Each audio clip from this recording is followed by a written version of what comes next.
Hello everyone. आज 3D का हम लोग लास्ट टॉपिक स्टार्ट करने वाले हैं। अगर मैं प्रीवियस टॉपिक्स की बात करूं, मैं एक बार आपको रिवाइज करता हूं। जब हमने 3D स्टार्ट किया था, रेक्टेंगुलर एक्सिस के बारे में डिस्कस किया था, हमने डायरेक्शन कोसाइन भी समझा था, रेशियो क्या होता है वो समझा था। इसके बाद फिर हमने प्लेन से स्टार्ट किया था। प्लेन अगर एक्सिस के पैरेलल है तो इक्वेशन क्या फाइंड आउट करेंगे, परपेंडिकुलर है तो क्या फाइंड आउट करेंगे, प्लेन अगर एक्सिस पे इंटरसेप्ट कट करेगा तो इक्वेशन ऑफ प्लेन क्या होती है वो हमने डिस्कस किया था। प्लेन का नॉर्मल फॉर्म भी डिस्कस किया था हमने, किसी पॉइंट से प्लेन का परपेंडिकुलर डिस्टेंस ये हमने फाइंड आउट किया था। तो अब 3D में जब हम आगे बढ़ते हैं, ये 3D का लास्ट टॉपिक है straight line.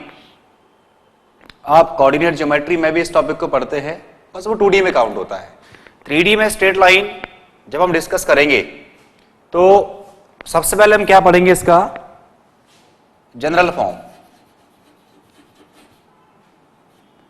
General equation of straight line. देखिए लाइन होता क्या है 3D में, अगर हम बात करें, it is the point of intersection of two planes. मैं अगर आपको समझाऊं, जैसे मान लीजिए मैंने एक प्लेन लिया और एक ये प्लेन दिया है। ये प्लेन्स क्या हो रहा है, इंटरसेक्ट।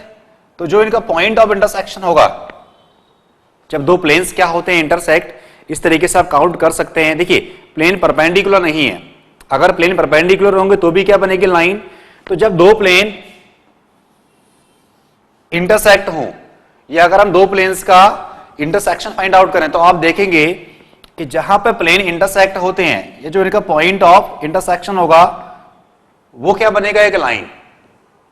इट मींस कि जितने पॉइंट इस लाइन पे होंगे वो सारे पॉइंट कहां होंगे, दोनों प्लेन पे होंगे डेफिनेटली। देखिए आप, मैंने जब इस प्लेन को लिया, ठीक है, ये जो पार्ट आप देख रहे हैं एक्चुअल में ये स्ट्रेट लाइन है, बट ये दोनों प्लेन को कंसिस्ट करता है। तो जितने पॉइंट इस प्लेन पे होंगे वो सारे पॉइंट क्या होंगे, स्ट्रेट लाइन पर, या जितने पॉइंट इस लाइन पे हैं वो सारे पॉइंट क्या होंगे, प्लेन पे। तो हम बात कर रहे हैं general equation of straight line कि it is the point of intersection of two planes. तो जहां पे लाइन ऑफ इंटरसेक्शन होगा उसको हम क्या बोलेंगे, स्ट्रेट लाइन। तो जितने भी पॉइंट्स इस स्ट्रेट लाइन पर होंगे वो सारे कहां होंगे, प्लेन के ऊपर होंगे। तो अगर मैं इक्वेशन ऑफ टू प्लेन्स लूं, let a1x plus b1y plus c1z plus d1 is equal to 0, a2x plus b2y plus c2z plus d2 is equal to, आप देख रहे हैं it is the general form of plane. दो plane हैं तो इन दोनों की डिफरेंट इक्वेशंस भी होगी। तो वही मैंने लिखा है कि let a1x plus b1y plus c1z plus d1 is equal to 0 and second plane, these are the general equations of these two planes। जब ये प्लेन्स क्या हो रहे हैं, इंटरसेक्ट, तो जो इनका पॉइंट ऑफ इंटरसेक्शन है उसको हम क्या बोलेंगे, स्ट्रेट लाइन। तो जितने भी पॉइंट इस स्ट्रेट लाइन पर होंगे वो सारे पॉइंट क्या करेंगे, इन दोनों इक्वेशंस को सेटिस्फाई करेंगे। और हम कह सकते हैं कि these two equations will satisfy by each coordinate lies on this line। तो इसका मीनिंग क्या हुआ कि जब भी हमें स्ट्रेट लाइन फाइंड आउट करना हो, लाइन कैसे फाइंड आउट करेंगे हम, जब दो प्लेन्स क्या होते हैं, intersect. It is the point of intersection of two planes. तो जितने भी पॉइंट इस लाइन के ऊपर आएंगे वो सारे पॉइंट क्या करेंगे, इन दोनों इक्वेशंस को सेटिस्फाई करेंगे। तो इससे ये प्रूव तो होता है कि लाइंस क्या होती है, when two planes are intersect each other, तो जो उनका पॉइंट ऑफ इंटरसेक्शन होगा, वो जो कर्व बनेगा उसको हम क्या बोलेंगे, स्ट्रेट लाइन। जैसे हम प्लेन की बात करते हैं, हम प्लेन का जनरल फॉर्म लिखते हैं। देखिए जब भी कोई टॉपिक हमने डिस्कस किया था, हमने हर एक टॉपिक का जनरल फॉर्म लिखा था, और उसके बाद हमने डिफरेंट टाइप्स ऑफ, जैसे प्लेन की अगर हम बात करें तो डिफरेंट टाइप्स ऑफ प्लेन हमने डिस्कस किए थे। कौन कौन से, एक तो इंटरसेप्ट फॉर्म, जब प्लेन एक्सिस पे इंटरसेप्ट कट करेगा तो उसकी इक्वेशंस क्या होगी वो फाइंड आउट की थी। सेकंड अगर मैं बात करूं तो प्लेन का नॉर्मल फॉर्म, ये हमने डिस्कस किया था, किसी पॉइंट से प्लेन की डिस्टेंस डिस्कस की थी हमने। इसके बाद प्लेन अगर पैरेलल हो तो उनके बीच का डिस्टेंस क्या होता है, या किसी प्लेन के पैरेलल अगर अपने को प्लेन ड्रॉ करना हो तो उसकी इक्वेशन में क्या चेंज आएंगे, वो हमने डिस्कस किया था। अब हम बात कर रहे हैं सिमेट्रिकल फॉर्म ऑफ लाइन, हम बात कर रहे हैं सिमेट्रिकल फॉर्म ऑफ लाइन। समझिए,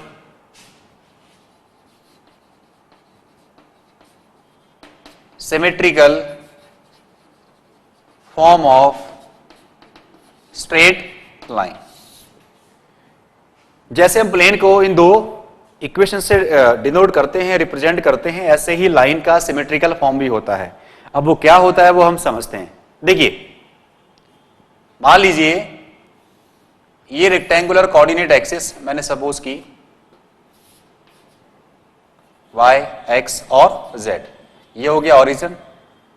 एक पॉइंट हमने P कंसीडर किया स्पेस में, जिसके कोऑर्डिनेट मैंने क्या सपोज किए, x1, y1 और z1। तो एक लाइन है जो पास कहां से हो रही है, पॉइंट P से, ठीक है। अब इसी लाइन पे मैंने एक और पॉइंट सपोज किया, मान लीजिए इसको मैंने लिया A और कोऑर्डिनेट क्या सपोज किया मैंने इसके x, y, z। देखिए, एक लाइन है जो पास कहां से हो रही है, P से, और P कहां पे होगा, स्पेस में होगा। हम 3D की बात कर रहे हैं, तो जब भी किसी पॉइंट को हम कंसीडर करते हैं और उसमें अगर तीनों वैल्यू होती है x, y, z की, तो इट मींस कि पॉइंट लाइज इन स्पेस। हाँ, अगर एक आध अगर जीरो हो जाए तो वो एक अलग केस बनता है कि पॉइंट या तो किसी प्लेन पे लाई करेगा, और अगर दो कोऑर्डिनेट जीरो होते हैं तो पॉइंट कहां लाई करता है, एक्सिस के ऊपर। फिलहाल हम बात कर रहे हैं कि P हमने कहां पे लिया, स्पेस में लिया। तो एक लाइन है जो P से पास हो रही है, और A जो लिया है हमने इसी लाइन के ऊपर लिया है। चूंकि A भी स्पेस में होगा तो उसके कोऑर्डिनेट भी क्या आएंगे, x, y, z। अब आप ये देखें, अगर मैं इस PA, देखिए PA क्या है, इसमें एक लाइन सेगमेंट है जो लाइन P से पास हो रही है, उसी के ऊपर मैंने एक पॉइंट A लिया है, और A भी कहां पे स्पेस में है, तो मैंने कोऑर्डिनेट क्या सपोज किया, x, y, z। अगर मैं इस PA का प्रोजेक्शन निकालूं एक्सिस के ऊपर, देखिए अब तो आप पढ़ चुके हैं कि किसी भी लाइन का लाइन के ऊपर, किसी भी लाइन का प्लेन के ऊपर प्रोजेक्शन हम कैसे फाइंड आउट करते हैं, ये आप प्रीवियस टॉपिक्स में देख सकते हैं। जब मैंने 3D ज्योमेट्री स्टार्ट की थी, तो लाइन पास कहां से हो रही है, P से। A मैंने कहां लिया, उस लाइन के ऊपर, A भी कहां पे आएगा, स्पेस में आएगा। तो अगर मैं आपसे बोलूं कि लेट, मैं यहां लिखता हूं let direction cosine, late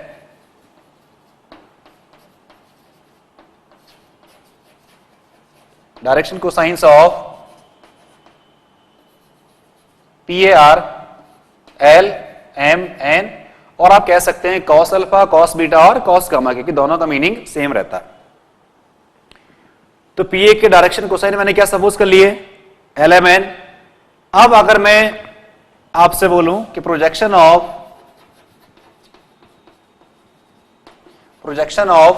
PA on coordinate axis, देखिए जब आप PA से परपेंडिकुलर ड्रॉ करेंगे एक्सिस के ऊपर, आपको पता है कि अगर ये पूरा x है और ये x1 है, तो रिमेनिंग क्या अवस्था है, x माइनस x1, और जो PA है वो भी किसी न किसी एंगल पे इंक्लाइन तो होगी x एक्सिस के साथ। तो अब हम डायरेक्ट समझेंगे। देखिए, ये टॉपिक मैं डिटेल में बहुत अच्छे से समझा चुका हूं, आप प्रीवियस वीडियोस देख सकते हैं। तो projection of PA on coordinate axis क्या होगा, x एक्सिस पे प्रोजेक्शन क्या होगा, x minus x1 is equal to क्या आएगा, LR, और इसमें R क्या होगा, P और A के बीच का डिस्टेंस। समझिए आप, R क्या होगा इसमें, P और A के बीच का distance. Using distance formula you can calculate the distance between P and A। ऐसे ही y एक्सिस पे प्रोजेक्शन क्या होगा, MR, z एक्सिस पे NR। तो अब आप देखिए, x माइनस x1 अपॉन में L is equal to R, y minus y1 upon में M is equal to R, z minus z1 upon में N इज इक्वल टू, अगर मैं कंबाइंड फॉर्म में लिखूं तो x माइनस x1 अपॉन में L, y minus y1 upon में M, z minus Z1 upon में n is equal to R, और हम इसको लिख सकते हैं x माइनस x1 अपॉन में L, y minus y1 upon में n, z minus z1 upon में n. So this is the required symmetrical form or general equation of straight line. Normally हम क्या इसको डिनोट करते हैं, सिमेट्रिकल फॉर्म. ठीक है, तो this is the equation of line P A which passes through the point P and A और making angle alpha beta gamma with the rectangular axis. और हम कह सकते हैं कि जो एलएमएन है वो एक्चुअल में क्या है, इसमें direction cosine of P A. मैंने लिखा भी, आप देख सकते हैं कि let direction cosines of P A are LMN. तो projection of P A on coordinate axis x minus x1 is equal to L R. ऐसी y का और z का तीनों के लिए मैंने r फाइंड आउट किया. क्योंकि r की वैल्यू सेम है. r क्या है इसमें, कांस्टेंट टर्म. r क्या है इसमें, p और a के बीच का डिस्टेंस. तीनों ही टर्म r के इक्वल हैं. तो अगर मैं कंबाइंड फॉर्म में लिखूं, देखिए r कांस्टेंट है, डिस्टेंस फिक्स है, तो अगर मैं इसको इस फॉर्म में अरेंज करूं तो ये क्या बन जाएगा, symmetrical form of straight line. याद रखिए आप, in this equation of straight line r is the real distance between, r is not a constant, remember this thing, r is a real distance between p and a, and lmn are the direction cosine of line pa. It means l square plus m square plus n square is equal to 1. तो अगर इन तीनों के square का सम अगर 1 आ रहा है, it means के LMN क्या होंगे इसमें, डायरेक्शन कोसाइन. तो इस केस में क्या होगा, r जो है p और a के बीच का रियल डिस्टेंस होगा. तो जितने भी पॉइंट इस लाइन पे होंगे, समझिए pa क्या है, लाइन. तो जितने भी पॉइंट इस लाइन सेगमेंट के ऊपर होंगे या लाइन के ऊपर होंगे, तो वो सारे पॉइंट क्या करेंगे, इस स्ट्रेट लाइन को सेटिस्फाई करेंगे. बात समझ में आ रही है. तो all the points lies on this line will satisfy the symmetrical form of straight line. ठीक है, आया समझ में. आप इसको नोट करिए. चलिए आगे बढ़ते हैं नेक्स्ट टॉपिक की ओर. तो वेरिएबल या लिख सकते हैं कोऑर्डिनेट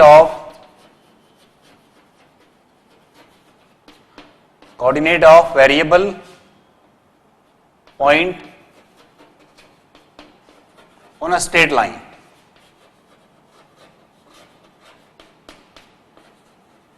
देखिए अभी हमने लाइन का सिमेट्रिकल फॉर्म फाइंड आउट किया. क्या था बेटा वो, x माइनस x1 अपॉन में l, y minus y1 upon में m, z minus z1 upon में n. तो लाइन पे अगर हमें किसी भी वेरिएबल पॉइंट की कोऑर्डिनेट निकालना हो, देखिए वेरिएबल पॉइंट का मीनिंग क्या हुआ, जो पूरी लाइन पे वेरी कर सके. अल्टीमेटली पॉइंट कहां पे होगा, लाइन के ऊपर ही होगा. तो अगर वो लाइन के ऊपर होगा, इट मींस कि जो कोऑर्डिनेट है उस पॉइंट के, वो क्या करेंगे, लाइन को सेटिस्फाई करेंगे. तो हमें निकालना क्या है, उस वेरिएबल पॉइंट के कोऑर्डिनेट फाइंड आउट करना है. मान लीजिए हमने इसके इक्वल में r सपोज कर लिया.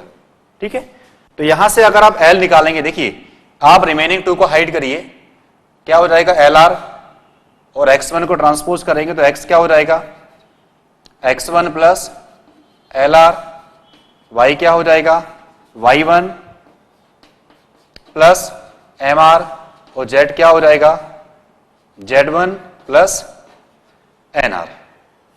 So this is the coordinate of variable point, means x1 plus LR, y1 plus MR और z1 plus.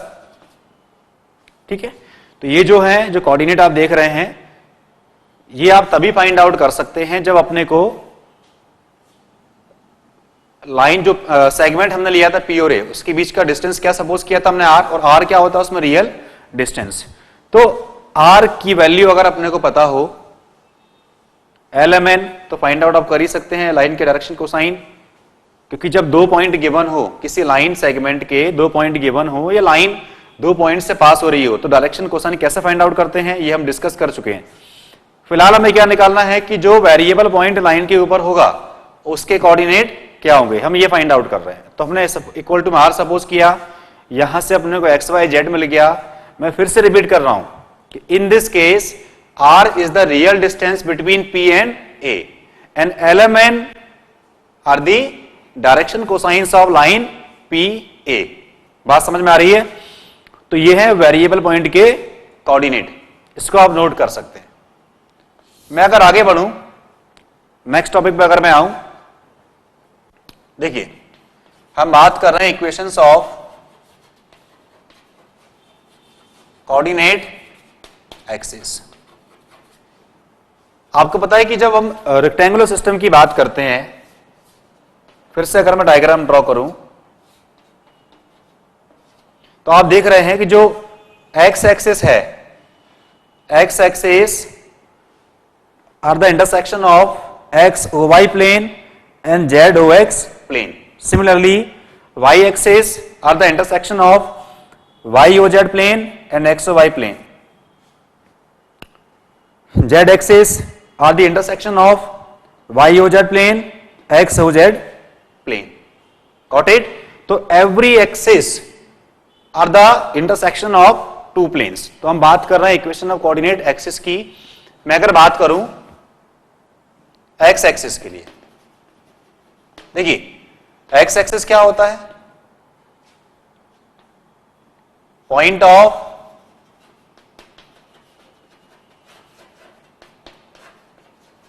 Intersection of X O Y plane, X O Y and Z O X plane. मैंने आपसे पहले भी कहा था कि ओ means origin. हम कई बार एक्स वाई प्लेन भी कहते हैं और कई बार एक्स ओ वाई प्लेन भी कहते हैं। तो X axis is the point of intersection of X O Y plane and Z O X plane. जब दोनों प्लेन क्या होते हैं इंटरसेक्ट, तो क्या बनती है? X axis.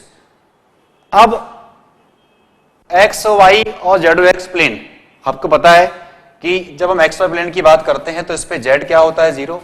और जेड ओ एक्स प्लेन की बात करते हैं तो इस पे वाई क्या होता है? 0। ठीक? तो अगर हमें इक्वेशन ऑफ एक्स एक्सिस निकालना पड़े, equation of X axis, y is equal to 0, Z is equal to 0, तो क्या हो जाएगा? x upon 1, y upon 0, z upon 0। This is the equation of X axis.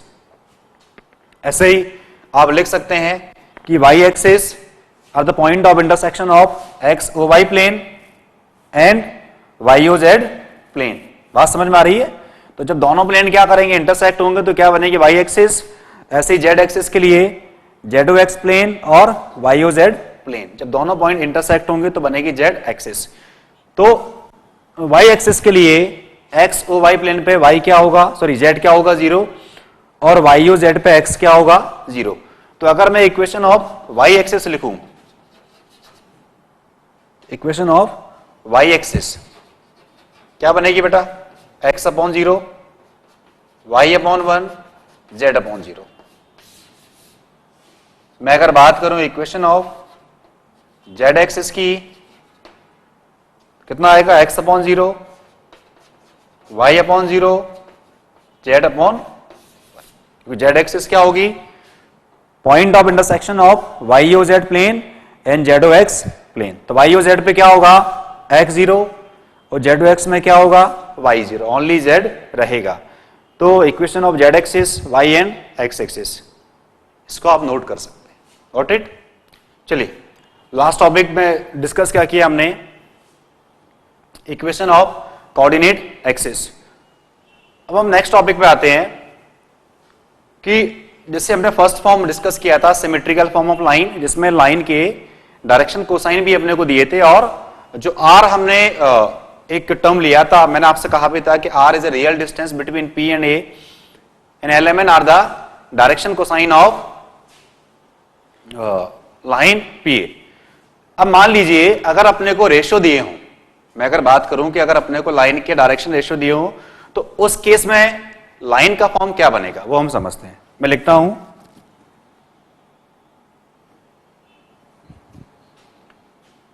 Equation of line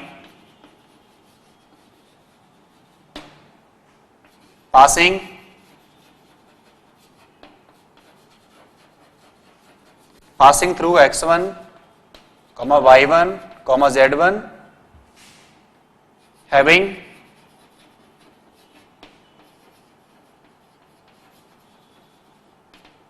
direction ratio ABC, direction ratio ABC, ठीक है। तो जैसे LMN क्या होते हैं, डायरेक्शन कोसाइन, आपको पता है कि जब रेशियो अपने को दिए हो तो उससे LMN में चेंज कैसे करते हैं, ठीक है। तो आप इसको लिख सकते हैं, ब्रैकेट नहीं भी लगाएंगे तो भी चलेगा, क्योंकि DRs अपने को दिए हैं ABC। बिल्कुल जैसे आपने सिमेट्रिकल फॉर्म पढ़ा लाइन का, जिसमें हमने डायरेक्शन कोसाइन को लिया था, बिल्कुल सेम रहता है, ज्यादा कोई फर्क नहीं आता है। वही इसका भी बनेगा symmetrical form, x minus x1 upon में a, y minus y1 upon में b, z minus z1 upon में c, ठीक। ये आ गया लाइन का सिमेट्रिकल फॉर्म जब लाइन के रेशियो अपने को दिए हो, डायरेक्शन रेशियो अपने को दिए हो। देखिए फर्स्ट फॉर्म में जो मैंने डिस्कस किया था LMN के फॉर्म में, और इस फॉर्म में बेसिक डिफरेंस क्या है वो हम समझते हैं। ये आ गया symmetrical form of line in the terms of ABC, मतलब डायरेक्शन रेशियो के टर्म्स में आ गया लाइन का सिमेट्रिकल फॉर्म। अब उन दोनों में डिफरेंस क्या होता है आप देखें, तो x माइनस x1 अपॉन में a, y minus y1 upon में b और z माइनस z1 अपॉन में c। अगर इस लाइन पे जिसके रेशियो अपने को दिए हैं डायरेक्शन रेशियो ABC, किसी वेरिएबल पॉइंट के कोऑर्डिनेट अपने को निकालना हो तो हमने इक्वल टू में r सपोज कर लिया, तो यहां से x क्या आएगा बेटा, यहां से x क्या आएगा, x हो जाएगा x1 प्लस AR, y हो जाएगा y1 प्लस BR और z आएगा z1 प्लस CR। जब हम LMN के फॉर्म में सिमेट्रिकल फॉर्म की बात करते हैं तो लाइंस की इक्वेशन क्या आती है, by L y minus y1 upon में m, z minus z1 upon में n is equal to R। और जब लाइन का सिमेट्रिकल फॉर्म LMN के टर्म्स में दिया हो और अपने को किसी वेरिएबल पॉइंट की कोऑर्डिनेट निकालना हो तो यहां से x क्या आता है, हम पढ़ चुके हैं, ये रिपीट कर रहे हैं फिर से, x1 प्लस LR, y क्या आएगा बेटा y1 प्लस MR और z आएगा इसमें z1 प्लस NR। अब आप बोलोगे सर R दोनों में आ रहा है, बच्चा कंफ्यूज होता है कि सर R दोनों में ही है, दोनों में फर्क क्या हुआ, हमको डिफरेंस समझना है। जब हम इस फॉर्म की बात करते हैं जिसमें लाइन पास तो सेम पॉइंट से हो रही है, लेकिन दोनों में मेन डिफरेंस क्या है, सेकंड वाले में लाइन के डायरेक्शन कोसाइन दिए हैं और फर्स्ट वाले में डायरेक्शन रेशियो अपने को दिए हैं। तो जो सेकंड टर्म है जिसमें मैंने इक्वल टू में R लेके वेरिएबल पॉइंट के कोऑर्डिनेट फाइंड आउट किए हैं, तो इसमें जो R है, मैंने आपसे कहा था कि R is a real distance between P and A because LMN are the direction cosine of a line. इसलिए जबकि अगर हम इस फॉर्म की बात करें तो इसमें R रियल डिस्टेंस नहीं है, मतलब P और A के बीच का डिस्टेंस नहीं है R, क्योंकि L square plus M square plus N square अगर 1 आ रहा है, अगर इन तीनों के स्क्वायर का सम अगर 1 आ रहा है तो उस केस में जो R है वो क्या होगी, रियल डिस्टेंस। जबकि आपको पता है कि स्क्वायर ऑफ रेशियो अगर हम निकालते हैं तो वो 1 नहीं आता है। तो जो डिवाइड में नंबर्स लिखे हुए हैं वो डायरेक्शन कोसाइन से कि रेशियो चेक कैसे करते हैं, बहुत सिंपल है। अब तो आपको आना चाहिए कि अगर इन तीनों नंबर के स्क्वायर का सम अगर 1 आ गया, इट मींस कि जो डिवाइड में नंबर लिखे हुए हैं वो लाइन के डायरेक्शन कोसाइन है, और उस केस में जो R है वो क्या होती है, रियल डिस्टेंस। बात समझ में आ रही है। अगर इन तीनों के स्क्वायर का सम 1 नहीं आ रहा, इट मींस कि जो नंबर डिवाइड में लिखे हैं लाइन के सिमेट्रिकल फॉर्म में वो उसके डायरेक्शन कोसाइन नहीं है, वो क्या है, उसके रेशियो है। क्योंकि A square plus B square plus C square क्या होता है, 1 के इक्वल नहीं आता, जबकि ये 1 के इक्वल होता है। इसको हम वेरीफाई कर चुके हैं। इसीलिए फर्स्ट केस में R is not the real distance between P and A, but in the second case R is the real distance because L square plus M square plus N square is equal to 1। बात समझ में आ रही है। ये होता है main difference. Got it? तो इसको आप नोट करें।